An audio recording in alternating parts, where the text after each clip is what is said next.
Thank you, Madam Speaker. My question is to the Minister for Communications. Will the Minister update the House on the progress of the NBN rollout?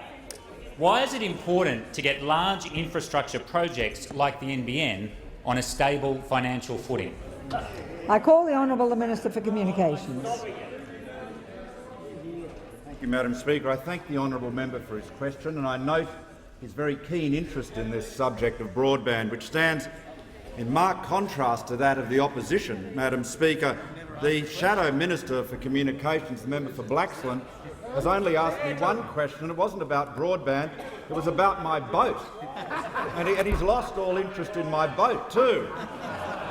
Mind you, they seem to have lost all interest in questioning the Immigration Minister about boats as well, so it's probably nothing personal. I shouldn't be offended.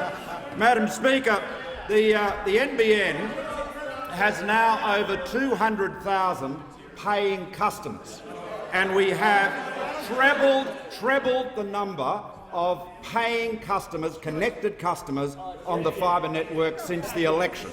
Our focus has been on actually connecting people, getting fibre to the premises and getting people to pay for it, as opposed to the Labor Party's policy, which was simply fibre to the press release.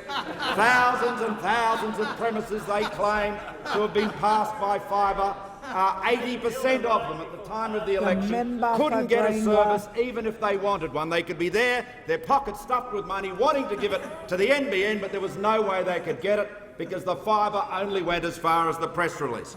Now, Madam Speaker, the focus on getting a stable financial basis depends on good homework.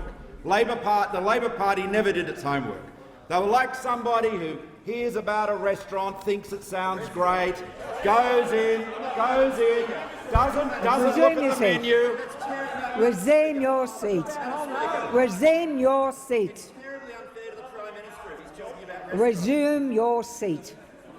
Hear about a restaurant. They think it sounds good. They don't look at the menu. They run in. They realise that the meal is going to take hours and hours to get there, and it's going to cost a fortune. Now, Madam Speaker, there is a better way. Now, the Labor Party sometimes has done their homework on restaurants, and I have a good example here in the menu from the Hoang Hau restaurant, where the Leader of the Opposition was 4 years ago on Monday. And, you know, all the prices were there. Stuffed crispy chicken wing. That would have been the left-wing member for Granger, I think, that got stuffed on that night, $7.20. Peking shredded beef, $16.80. But, Madam Speaker, when they went through the menu of the Hoang Hau on that famous night, when the Leader of the Opposition was indeed doing his homework, what was the end game? What was the outcome? And you find the clue in the last— The Minister will resume his seat. The member for Isaac's on a point of order.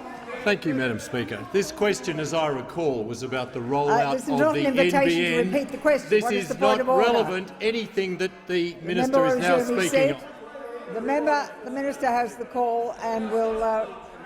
The object of that evening, of all that homework, of course, in the long run, was the last item in the menu among the vegetarian specialties.